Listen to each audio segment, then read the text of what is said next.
everyone, I'm Jamie Plies, and this is Sifu Fu, and this is Sifu's Corner, where we address your questions, concerns, and sometimes comments. Yeah, why not?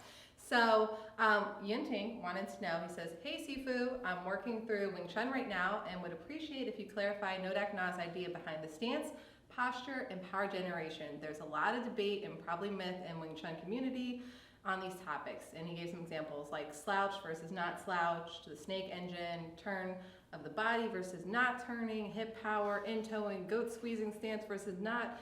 He says it would be awesome and wonderful if you clarify it. Thank you. Huh? What were we saying? What? No. Okay, that was a lot. Woo! But let me tackle it one at a time.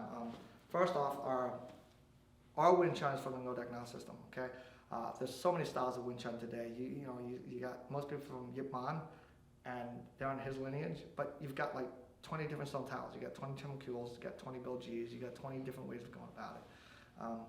Kind of clarify, there's more than one way to get to a direction, okay? But the idea is to find what works best for you, okay? That's one of the biggest things. So that's why there's so many styles out there. There's so many different systems out there.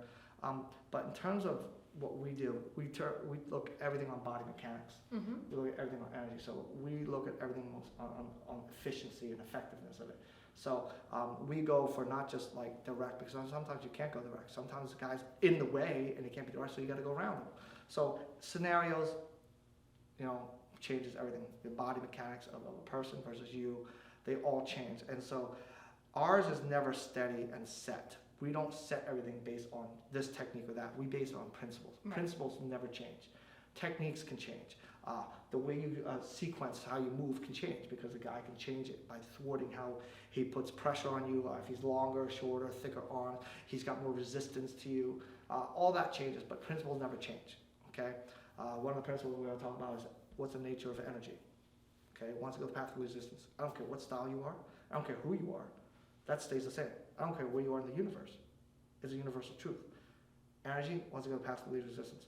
We follow principles because that never changes. Right, they never fail. They don't fail. The only thing that will fail is you applying that principle. Mm-hmm. Okay?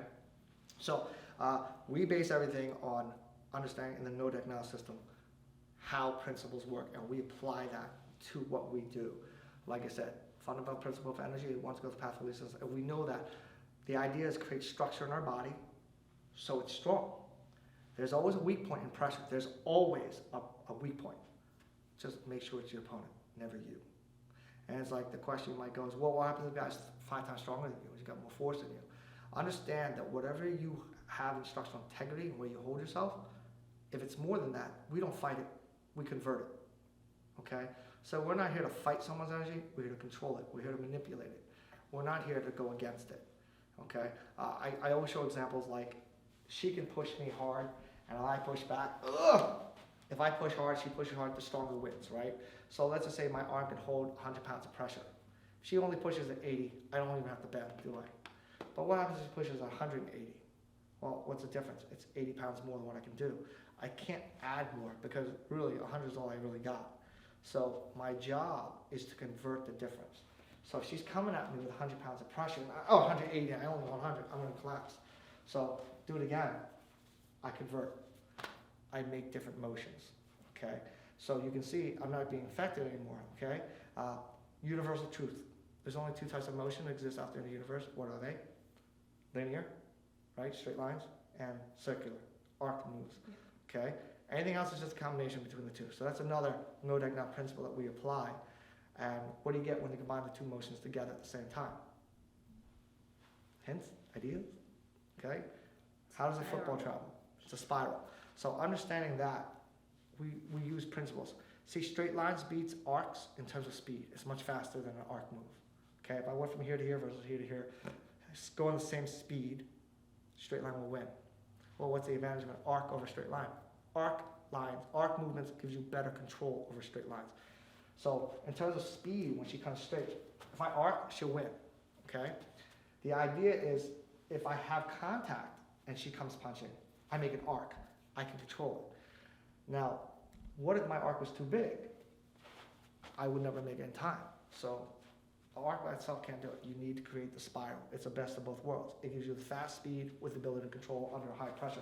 So when she's punching, I turned. I went straight with a curve at the same time. So I'm curving at the same time I'm driving. I'm not just going to push in a line because she can actually overcome me. So we don't want that. We create curves with lines. So I can now do this, move into her head at the same time, turn her out. So we use spirals. So these are other principles of the no neck now system. Okay, and that's how we go over everything. Now, in terms of your other questions, sort of like all these theories, all this thing, you know, to me, I ignore everybody's theories. I don't go by that. I go by the science. I don't want to go by what someone believes. Prove to me in science. Right. Because in the end, that's what's going to come out. That's what's going to prevail. Not, I believe that if you sink down, well, prove that to me in the science. Why is sinking down better than torquing or standing straight up? Okay, for us, I don't know how people teach, so I'm not going to answer for them, but if they're talking about sinking and their body sinks like this, it's not the right way. Because if you look, there's a difference, and these are the subtle differences what we really try to differentiate. Sinking down and slouching down are two different things, okay? And if you're sinking, it's dropping your height, but sinking is not your power. Slouching is not power. What you're doing is you're throwing out money and you're going to throw your body more to get more. But you don't need that. That's a fallacy. That's, people will teach that because they don't know the other way, and so that's the way. And then so the student learns it and they teach that. Look at the science behind it, okay? There's a difference between sinking and rooting. Rooting is connecting your body to the ground, not necessarily lowering yourself. That's sinking. Sinking does not give you root. Rooting is the ability to connect to the ground, not lowering yourself to the ground. Sinking will give you a better root if you have it, but sinking will not give it to you, okay? Sinking is, like I said, lowering yourself. If I'm going to root, I can be this tall. See how tall I am? But punch me. I can still find root because I'm connected to the ground. Now if I sink, do I look rooted? No, I sunk lower, but I didn't root. So sinking does not give you root. It's a misconception. People will often go like this, and they're slouching with a sink. That's not rooting. Sinking is here. You see my body, well, maybe you're not seeing from there, but here, my body like this. That's creating a slouch. So when you see this, minor difference. Here, rooting. It makes a big difference. If I just did this and just resist me, and I create a slouch like this, right? I'm going to do the same thing. And why did you move backwards? Because see, when you create a slouch in your body, you create a bow. And when you bend two sticks and create a bow, where's all the pressure go to? Goes the bow. So if you're sinking and you have that slouch, you are creating a weak point. Remember, energy wants to go to the path of resistance, so you're going to crush. And that's why your body feels like you have to throw more, because you are naturally crushing yourself, so you're taught to throw more hard into it, to compensate for that. Well, why do I have to compensate? Why don't I just make it so it's straight so I don't have to? I don't need to compensate. I need to just be more effective. So those are the things that we do that makes the difference, subtle difference that people don't know. There's a difference between forward energy, committed energy, okay? People tend to often parry like this, and they do this. And the problem with that is you're going defensive. You're playing to get the hands away from you. Yeah, you're playing to move it the even hands. feels that way to me. Do you ever play like this and you see people, I've done this with a lot of people, and I'll like say you pack me, okay?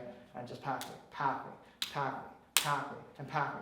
You see how she didn't fall? Some people will do this and pack me, or punch me, and you'll do this and fake me out when you can. Whoa, and they'll throw. And what they're doing is they're trying to stop the punch. The key is not to stop the punch. It's never about the motion. We always teach, it's never about moving the hands away. It's about controlling the point. Because if you control the point, you get to control the motion behind it. People often try to get the motion without the point. And what I mean by point is, wherever I make contact, that's how I influence my person. So she punched me, I influence the point. And you see, if I turn my energy into the point, she moves. Punch her here. So punch her here. So see, punch her here. If I go for this, it can affect me.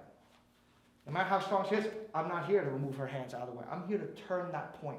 And when I turn that point, she goes to the motion. I get the motion because I control the point. I don't get the motion because I throw my hands to make her move. Often we overcommit because of that. And that's what we call committed energy. It's energy going forward without balance. Forward energy is going forward in balance. So my energy is forward, I'm in control. So she can lean all she wants, throw all her weight. So I'm in control of it. No matter how hard, she can push all of she wants. I'm not turning her by pushing her. I'm turning her by hitting point. And those are the subtle differences that we do. Often, give me a hook punch, people do this and they can get socked because they're trying to push the arm away. They're going like this, and they're trying to push the arm. However, if a person curves, you're going to get hit. Punch my head? No, punch my head. No matter how strong she is, I'm controlling the point. I'm not here to stop the punch. I'm here to manipulate and return the energy. Not here to stop it and move it away. So these are the subtle differences that we do in the no diagnostic system. We're not here to stop anything. We're here to control it. You know, the one word that best describes what we do. You know, you say, what's the one word that describes what you do? Some people say harmony, balance, peace, whatever. Okay? For us, it's control. If you have control, you'll have harmony. If you have control, you have balance. If you have control, you have peace. You know? And that control starts with you. Yes. So you know. You know, it's like, which is better? To have a million problems every day and handle it all, or have one problem and not be able to handle it? If you're in control of it, having a million problems is no big deal. It might be frustrating because here goes in a million every day, but if you can handle it, by the end of the day, you'll get through it. If you have one problem you don't know how to, it can build frustration, it can build that. And it can go on for days. So we're all about control. We're here to study energy, how it works, how it doesn't work, and learn how to manipulate it. Okay? No matter how much someone tries to force us, we're not here to fight them. We're here to work with them. We're not fighting against them. We're fighting with them. Okay? I always like to say a good fighter is a considerate fighter because he's always considerate of his energy. What do you want to do with it? You want to go there? You want to push this way? I'll let you have it. I'm going to let you have it. You want to go this way? I'll give it to you. Then I'm going to give it to you. You understand? So we're not here to try and resist or overcome someone, especially if they're much stronger or if they're skilled. If we go against them, that's committed energy. We don't want committed energy. We want forward energy. And these are the things that we do that makes the no diagnostic system the no diagnostic system. It's all based on energy, all based on science, not our beliefs. And we break down everything. We look at posture, how the body works with it, how the energy works in our body. Where is our structure? Where's our integrity? Where's our focus? You know, all these things makes the play, and that's what makes no diagnostic what it is. We're not here, throw this punch, throw that punch, throw the punch alone. It's how you throw the punch, how you bring your hands. Don't just throw your hands. How? Look at the body mechanics. Can you break it down to the nitty gritty where you can show how the structure works right? Or you just say, oh, it's just stronger. Why is this punch stronger than this punch? Why do people in Wing Chun do this over the horizontal punch? Because boxers will knock you out this way. Yet Wing Chun insists that this is it. Now Wing Chun insists that the bottom three is the main drive. And what we do the top two. We don't do the bottom three. Because if you break down the science and the anatomy, this here is supported by the wrist. These two share a little corner with the little middle knuckles. And these ones are much bigger. And they're thicker and they're stronger. Out. Plus, if you look at the science in it, okay, listen, I was in the Wing Chun, I learned the bottom three, but under the No Doubt Now family, the system that we did, it's not. They teach us the top two. And if you look at the anatomy, the bottom three works great when you're level. But when you go higher, you can see that this protrudes out and this starts to go in.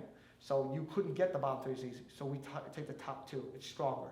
If we did this, and I want you to come to the head and push the bottom three in, you can see it wants to feedback. Turn the top two in, which feels stronger. That does. If you look at the same anatomy and you take your hand, you go into the gut, your bottom three actually pulls away. So for you to hit the bottom right, you have to sink and drive more like that. The problem with that is more mass moves means more energy, more consumption, more time wasted. It's much easier, rather than doing like this, to do this.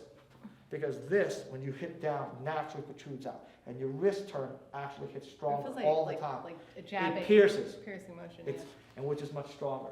So when you're hitting for fast techniques, say she's punching me, if I'm hitting here, oh, sorry, Jamie. That's all right. And here, I'm able to move much faster and much more powerful rather than try to sit the bottom three all the time. It's just way too much motion, a loss of time. This is much faster. It's natural for your wrist to turn this way as opposed to this way. It's much stronger this way. So if you want to do the test, have your fist like vertical, and then drive the top two in, then drive the bottom three in, and you'll see the bottom three don't have much power. And try to push it with the bottom three still forward. It'll roll away naturally. Right. Drive the top two, it's much stronger. It has a better drive, better connection. So these are the science that we do. These are the way we work on energy and study it and everything like that. And it always gets better as we practice. You know, you discover things, you apply to it. That's how styles work. People go in combat, they say this works, and so they apply it to the system. Mm-hmm. This doesn't work, they get rid of the system. That's what Bruce Lee did with Jeet Kune Do. Right. That's what Kung Fu is all about. That's what Wing Chun was about. It didn't come from thin air. It came from a derivative of the animals, from the Wu Mei Pai system. Mm-hmm. You know, it was a derivative from another system. You know, a Tai Chi came from India. You know, it wasn't really from China first. It was from India first. And the Chinese took it and they applied it and they expanded and made it better. Perfected it to Yeah, it's their like how needs, America makes a product and Japanese take it and they make it even better because they really study it. You know, it might be America first, but they perfected it in Japan in terms of technology. So same kind of idea. It's about making it better for you and what works for you. And you know, for us, it's all about principles of energy. It has nothing to do with size. It has nothing to do with strength. Okay, 4 ounces can move 1,000 pounds. You just need to know how. No Deck Na is about knowing how. Okay, so I hope this answers your questions. I think there was more about stances in terms of feet. It doesn't matter in terms of feet. Just understand that you always have 2 strong points. You always have 2 weak points. Unless you have 4 legs like a horse or a dog, you'll never be fully balanced. You're always going to have 2 strong sides, 2 weak sides. So it doesn't matter where your foot is. It's about your body's connection to your feet and to the ground. That's what matters. Okay, so I could be like this as long as I'm rooted. But if I'm like this, it doesn't matter. If I go like this, and I'm like this, I'm leaning, it's no good. If I find my root and I move, that's fine. It's about rooting. It's about the root. Your feet don't matter as long as you find your root in it. Okay, whether it's cat stance, horse stance, bow and arrow stance, it doesn't matter. It's about finding your root. If you overshoot your root, you're going to be off balance and you can be in trouble. So in terms of that, that's what really matters. Feet, that's why, you know, there's not many ways of footwork forms because you only have 2 feet. How many ways can you go, you know? But arms have more dynamic. You have much more range of motion. Feet, you can't. You have to find your balance through it and you have to find your ability to root in it. So it's not that much footwork. So most are horse stance, cat stance, and bow and arrows. That's about it. That's common in all styles of the world. You know, boxing, karate, judo, sumo, they all have the same type of stance because that's where your body's strongest. But make sure you find your root, okay? And the 2 most important things I always like to say is you gotta learn to turn your wrists and your waist. So the good news is in combat, you really wanna develop your wrist and your waist. The bad news is all you really gotta do is develop your wrist and your waist. Everything else is just formalities. They follow suit. If you learn to turn your wrist and your waist, you got everything else to follow suit. But it's not about the shoulders, it's not about the elbow in terms of you gotta control that. You gotta know how to drive it to support the wrist, and the wrist will support and get everything else, and the waist for your feet and your body. Okay, so I hope this answers your question. Ying Ting. Okay, so I hope that helped. And for anybody who's watching, I hope it helps explain what we are, who we are, what we do, and helps improve what you do. Just look at the principles, not the style. It's just a name. Principles, science. Absolutely. And if you have any questions or comments about this or anything else that you would like Sifu Fu to address, boom, right below this, there's comments. Fill them out. We'll get back to you. And if you'd like to know more about what we do with the No Deck Na system, there's also a link below this. Check it out. We get some free goodies for you. We'll see you next time.